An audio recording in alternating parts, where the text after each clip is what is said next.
Tu es le principal suspect, mais que tu essaies de créer de fausses preuves. Est-ce que Clé Boblio a falsifié ça? C'est que Marais Saba est actif. Je me suis toujours dit qu'on allait se battre ensemble pour la vérité. Jamais l'un contre l'autre. Encore une nouvelle dispute entre Issa et Aminata. Ils n'arrivent pas du tout à s'entendre, ils n'arrivent pas du tout à travailler comme une équipe. Ils sont donc de nouveau un peu séparés. On va voir si cette fois ça va durer aussi longtemps que leur première rupture. Mais en tout cas pour l'instant c'est un ouf de soulagement. Tant mieux qu'ils se quittent un peu parce que là ça n'allait plus les gars. Ils viennent de confirmer ce que je disais dans la revue précédente. Issa et Aminata ne sont plus une team, ne sont plus une équipe, mais des adversaires. Bonjour à tous et bienvenue sur Guiri TV, moi c'est Sylvia et sur cette chaîne je fais des revues et des analyses de films et séries afro, donc si c'est quelque chose qui t'intéresse, abonne-toi et active la cloche pour ne pas rater la prochaine revue. Avant de commencer, je vais tout de suite annoncer le nom des gagnants du jeu concours. Vous avez été super vifs Je pensais que ce jeu allait être plus dur que ça, je voulais même vous laisser plein d'autres indices mais c'était clairement pas la peine quoi, parce que vous avez été nombreux à trouver la bonne réponse. Je sais qu'il y avait plusieurs mots possibles comme le mot infidélité, comme tornade, il y avait même Fatih possible, mais le mot qu'il fallait trouver était Diata. Ok les gars, je vous ai mis quelques indices dans le titre, je l'ai écrit dans le titre. Et puis cette deuxième saison tourne vraiment autour de ce personnage-là, donc bravo aux 3 gagnants que je vais annoncer tout de suite. La première personne qui remportera donc le petit sac tout mignon s'appelle Glowdy. Donc Glowdy, t'as trouvé la bonne réponse, t'étais la première personne à écrire le mot Diata dans les commentaires, même s'il te manquait quand même un T, parce que Diata s'écrit avec 2 T, mais bon j'ai quand même pris en compte parce que c'est bien ce mot-là qu'on cherchait, ok? Donc Glowdy, n'hésite pas à me contacter tout de suite par mail pour recevoir ton petit cadeau, ok? La deuxième personne à avoir été plus rapide à répondre s'appelle Elsie Kwambo. Donc bravo Elsie Kwambo, toi aussi tu as trouvé la réponse, c'est bien Diata qu'il fallait trouver. La troisième personne c'est Sokna Diara. Donc Sokna, bravo à toi, félicitations, tu remportes donc le 3e sac, le bleu. N'hésite pas à me contacter dans les plus brefs délais pour recevoir ton cadeau, ok? Issa et Aminata ne se font pas du tout confiance et je trouve ça très grave les gars, parce que ce n'est pas juste une question de jalousie. Aminata qui est jalouse, qui veut plus d'attention, des petits trucs comme ça. Ce couple a de graves problèmes de confiance. C'est tellement grave que Aminata pense que son fiancé, l'homme de sa vie, serait peut-être le meurtrier de son père. Non, là c'est trop grave là. Elle pense que Issa serait peut-être derrière le meurtre de son père, puisqu'il a l'air de toujours vouloir cacher des indices, dissimuler des preuves quoi. Je serais vraiment blessée à la place de Issa que quelqu'un puisse penser une chose pareille de moi, alors que depuis le début il se donne à fond, il fait tellement de sacrifices personnel et professionnel pour régler cette affaire, pour que justice soit faite, et c'est comme ça que Aminata le remercie. Est-ce que ces deux-là se connaissent vraiment les gars? Aminata se laisse clairement aveugler par sa soif de vengeance, au point d'accuser la personne en qui elle devrait faire confiance le plus. Dans cet épisode, on a donc vu qu'ils sont allés voir le même expert concernant la clé USB, et tout ça c'était vraiment pour nous montrer à quel point ils sont pas du tout synchro, que chacun travaille de son côté, et ça exprimait bien la perte de temps aussi les gars, parce qu'on tourne en rond. On tourne en rond depuis un moment parce que tout le monde veut travailler de son côté. Et cette notion de tourner en rond là, je suis sûre que toi aussi tu le ressens en ce moment par rapport à cette série. Au fur et à mesure des épisodes, on n'avance pas forcément énormément. Donc la clé nous a prouvé que Thierno Seydi n'avait rien à voir avec le meurtre de Maître Mbeng, mais ça on le savait déjà depuis plusieurs épisodes. C'était assez logique, donc cet épisode était un peu répétitif sur ce coup-là. Mais j'ai pas non plus envie de discredit Issa, parce que c'est le seul qui croit jusqu'aujourd'hui que Thierno Seydi est bel et bien derrière, pourrait bel et bien être derrière le meurtre de Maître Mbeng, sachant que Issa, il est censé être le plus intelligent, le plus smart, le plus futé. Je pense qu'il n'a pas tort quand même. Ça se trouve, Thierno Seydi a bel et bien été complice dans ce meurtre. Donc franchement, let's just watch and see les gars. Par rapport à ce couple d'ailleurs, on a Rita qui nous dit: je pense que Aminata et Issa s'accrochent à ce qu'ils ont déjà vécu dans le passé, mais ils ne s'aiment plus comme avant et ont trop peur de se l'avouer après tout ce qui s'est passé. et qu'ils ont traversé ensemble. Ça serait un échec de recommencer à zéro pour eux. C'est pour ça qu'ils s'accrochent, mais moi j'ai toujours préféré Prince et Aminata depuis la saison 1. Et maintenant j'attends aussi Issa et la fliquette. Ils vont trop bien ensemble. Est-ce que vous êtes d'accord avec Rita? Est-ce que vous pensez que Issa et Aminata s'accrochent à quelque chose qu'ils n'ont plus? Est-ce qu'ils ne s'aiment plus et ils ont juste trop peur de se l'avouer ou pas? C'est vrai que moi aussi je préfère Aminata et Prince, mais largement. Il y a un feeling quand ils sont ensemble à chaque fois. Mais comme je l'ai expliqué dans la revue précédente, si on découvre que c'est la mère de Prince qui a tué Maître Mbeng, bah it's over, c'est fini. Aminata et Prince ne pourront jamais se mettre ensemble s'il y a eu un clash entre leurs parents, quoi. Et puis je pense que ce serait fair play quand même que Aminata termine avec Issa. Je pense que leur couple est assez réaliste dans le sens où il y a toujours des hauts et des bas hein, lorsqu'on est en couple avec quelqu'un. Faut apprendre à se connaître, faut gérer avec la personnalité de chaque personne, faut accepter ses défauts. Ils sont tous les deux têtus, ils sont tous les deux bornés, tous les deux intelligents, passionnés par la justice, passionnés par leur boulot. Donc c'est sûr que ça va faire un clash, hein. Il y a trop de plus là. Il faut qu'il y ait un plus et un moins les gars pour que ça marche. Il faut que quelqu'un calm down parce que ils sont tous les deux beaucoup trop motivés là. Autre chose, est-ce qu'on a appris dans cet épisode? On a appris quelque chose par rapport à Ndéa, les gars. On en sait enfin un tout petit peu plus concernant sa personne. Ndéa vient de Saint-Louis et elle n'est pas orpheline. Elle a une maman, elle n'est pas orpheline de mère. Donc, est-ce qu'elle peut réellement être la sœur de Thierno Seydi?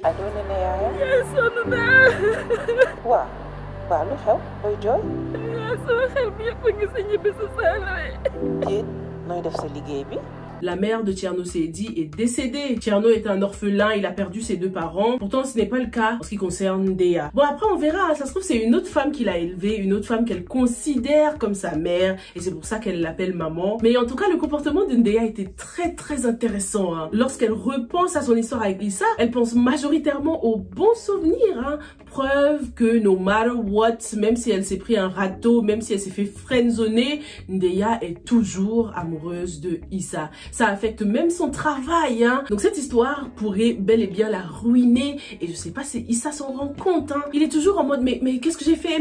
Mais comme s'il comprenait pas ce qui se passait, quoi. Comme s'il comprenait pas à quel point il lui avait fait du mal. Et ça risque peut-être de se retourner contre lui. Qu'est-ce que vous en pensez? Ndéa est quelqu'un de seul en général, on dirait. Parce qu'elle pleurait toute seule, dehors comme ça. Elle n'avait vraiment personne pour la réconforter tout de suite. Pas d'amis proches, pas de connaissances proches. À part Issa peut-être, hein. C'est pour ça qu'elle était si proche de lui, prête à tout pour lui, parce qu'elle n'a sûrement pas beaucoup d'amis en général. Lorsqu'elle est dans le mal, la seule personne qu'elle pense à appeler, c'est sa mère. J'ai trop hâte d'en savoir plus, parce qu'après cet épisode, j'ai l'impression que Ndéa a fait beaucoup de sacrifices dans sa vie. Pourquoi est-ce qu'elle a autant de mal à accepter le rejet? Elle n'arrête pas d'insister avec Issa, hein. Il lui dit non, elle revient, non, elle revient. Donc c'est quoi le véritable problème? D'où est-ce qu'elle vient? C'est quoi son background? Montrez-nous tout ça, on a hâte de la découvrir.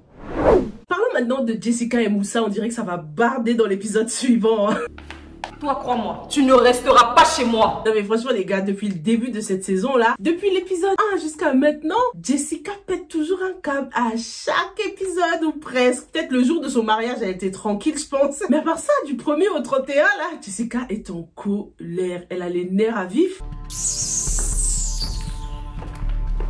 Et c'était pareil avec ce personnage dans la première saison. Du 1er au 31, elle pleurait quoi. Et maintenant à chaque épisode, on a droit à des crises de colère. Mais tout ça, c'est à cause de Moussa. Moussa, c'est lui le gros problème. Je sais pas s'il se rend compte qu'il est marié celui-là les gars. Franchement, est-ce que Moussa sait que c'est un homme marié maintenant? Ou bien la balle qu'il a reçue lui a effacé la mémoire? Moussa ne se comporte pas du tout comme un homme marié. Être marié à quelqu'un, c'est aussi décider de former une équipe. Hein. Donc il considère pas du tout son équipier. Pareil que Issa et Aminata. Hein. Mais dans son cas, lui, c'est beaucoup plus compréhensible parce que on a l'impression qu'il fait tout ça pour protéger les personnes qu'il aime en fait. Il n'a pas envie de partager tous les secrets parce que ça les mettrait en danger. D'ailleurs, je pensais que Aminata allait être attaquée parce qu'elle en sait beaucoup. Hein. Elle et Moussa partagent beaucoup de choses. Donc je pensais que les gens de Etienne Diatta là, allaient venir l'attaquer aussi. Mais non, ils se sont pris à Prince mais pas à elle directement. Si Aminata venait à être menacée, ça réveillerait un peu tout le monde là. Et ça sauverait peut-être le couple Issa-Aminata hein, parce que il va tout faire pour la protéger même si elle se laisse pas faire pour l'instant. Le travail de Moussa prend le dessus sur tout en ce moment. Hein. Dès qu'il a repris sa mobilité, bam, il est allé direct chez Aminata pour poursuivre son enquête. Toujours avec la complicité de cette fameuse infirmière Aïssa qui n'a plus sa place.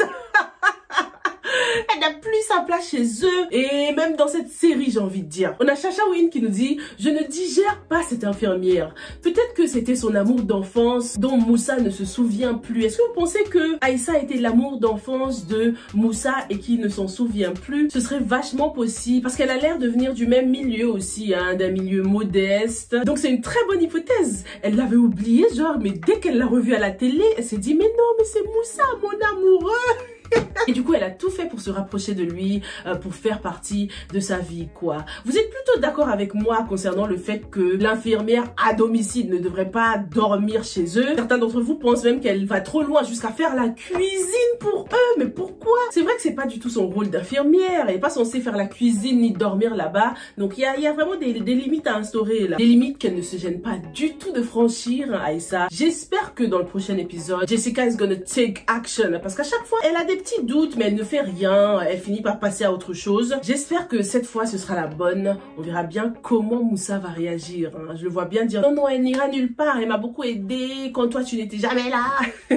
Par rapport à Aïssa aussi, il y en a qui vont même plus loin et qui pensent qu'elle est derrière le coup que Moussa a reçu. Que c'est Aïssa qui a tiré sur Moussa. Non, je pense pas, les gars. Ça se voyait très clairement que c'était un homme qui a fait le coup. C'était un professionnel, un sniper. Je pense pas que le rôle de Aïssa soit aussi important que ça. Le coup que Moussa a reçu a clairement un rapport avec l'affaire Etienne Diatta, avec le meurtre de Dambé. Ceux qui seraient peut-être mêlés à tout ça, ce sont les Hilton Brothers. C'est chaud pour eux en ce moment. On remarque très bien que la police se concentre de plus en plus sur les Hilton, qu'ils ne connaissent encore que sur le pseudo de Williams. Jessica a eu des doutes concernant l'identité de Rob, donc c'est dommage qu'elle n'en ait pas parlé à Aïssa ou à Moussa. Peut-être que ça l'aurait mis la puce à l'oreille. Elle a commencé à soupçonner que Rob ne s'appelait pas vraiment Williams et tout, mais ce n'est pas allé plus loin que ça. On verra bien par la suite. Après cet épisode, les gars, j'ai l'impression que, en fait, Fatih va être utilisée par les Hilton Brothers. Hein. Est-ce qu'elle ne va pas devenir leur espionne? Est-ce qu'elle va pas infiltrer les Gradel par vengeance? À la base, je me disais que Jimmy allait tomber amoureux, sincèrement amoureux d'elle, et ça allait avoir des conséquences sur ses rapports avec son frère, mais après avoir vu Jimmy dans cet épisode, c'est confirmé que c'est un player. J'ai trouvé ça tellement drôle qu'on le voit en train de play sur la PlayStation pour bien confirmer le fait que c'est un player. Ça le rendait tout de suite immature en fait de le voir jouer à la play comme ça. Bon, je dis pas que tous ceux qui jouent à la play sont des immatures, hein, mais vous voyez ce que je veux dire. Ça confirmait bien que c'était le petit frère, le mec qui aime jouer, qui ne prend pas les relations au sérieux, et ce sera le cas avec Fatih. Il va clairement l'utiliser, mais on verra si Fatih va être maligne, quoi, parce qu'elle peut clairement se servir de ses relations pour arriver à ses fins. Entre Jimmy et Rob, on se rend compte qu'en fait, c'est Rob, en fait, le lover de l'histoire. Hein. Il a l'air d'être sincèrement amoureux de Jessica, un amour clairement impossible. C'est limite, on a envie de se dire que, en fait, les Hilton, là, ça se trouve, ils ont un bon fond, en fait. Hein. Les Hilton sont des businessmen, pas des assassins. Tout ce qu'ils font, c'est pour leur père. Ils le disent à chaque fois, for daddy. Est-ce que daddy va être proud? C'est des bons businessmen, mais est-ce qu'ils vont réellement réussir à se venger, quoi? Surtout que la police est derrière eux. Les sentiments sont là aussi. Donc, leur plan, là, s'avère plus compliqué que prévu, hein, parce que le cœur a ses raisons. Et c'est le cœur de Mike. C'est l'amour qu'il a pour Angèle qui l'a poussé à faire ce qu'il a fait. Monsieur Gradel est un de nos fidèles clients. Et aussi... Sinon, et toi, qu'est-ce que tu fais là, en fait?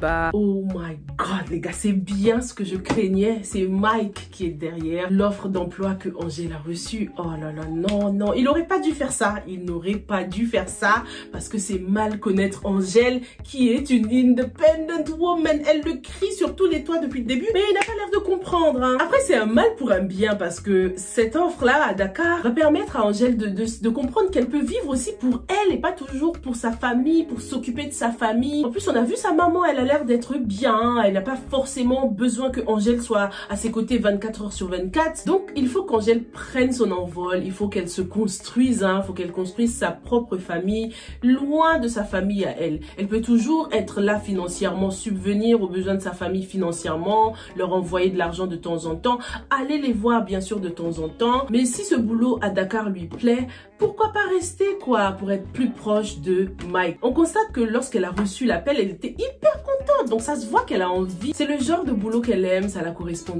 tout à fait. Donc Angèle a le droit d'être épanouie professionnellement et aussi dans sa vie privée, quoi. À votre avis, lorsque Angèle va savoir que c'est Mike qui l'a aidé à trouver ce poste, comment est-ce qu'elle va réagir? Est-ce qu'elle va se dire, bon, c'est pas la peine que je m'énerve, de toute façon, c'est le style de métier que j'aime, c'est pas grave?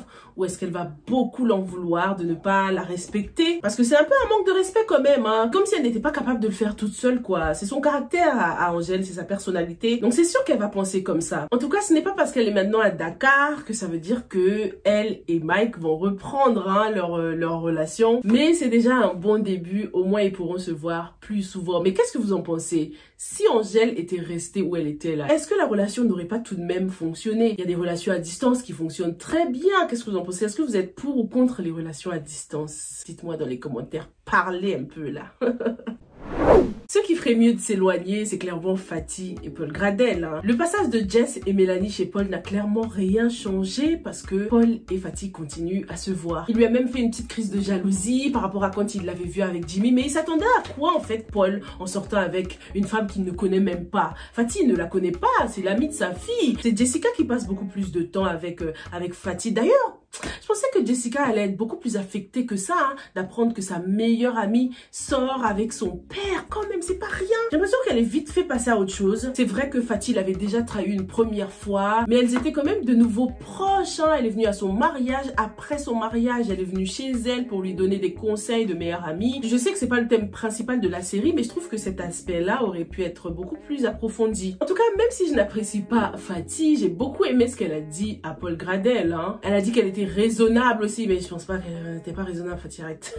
Si t'étais raisonnable, tu serais pas dans cette relation. Donc elle a dit qu'elle ne croyait plus du tout au prince charmant, elle prend juste ce qu'on lui donne. En plus, elle ne se sent pas du tout en sécurité, puisqu'elle n'a même pas de titre officiel dans la vie de Paul. Elle est quoi en fait? Elle est juste une femme avec qui il vit, sa copine, mais rien de plus quoi. Elle n'est pas sa femme ni rien. Et même s'il s'occupe bien de tous les aspects de sa vie, Fatih pense qu'elle pourrait perdre tout ça d'un instant à l'autre, hein, parce que Paul ne lui a rien garanti. Et en plus, il continue à boire, donc sa santé pourrait se dégrader d'un jour à l'autre. Fatih là, j'espère que tout ça c'est pas pour manipuler Paul et pour le pousser à l'épouser, hein, les gars.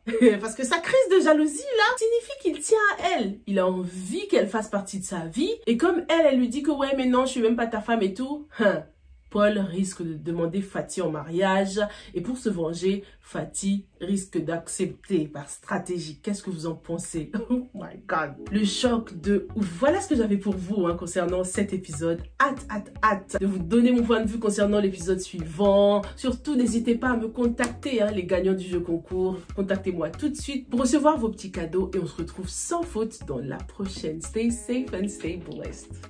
Bye.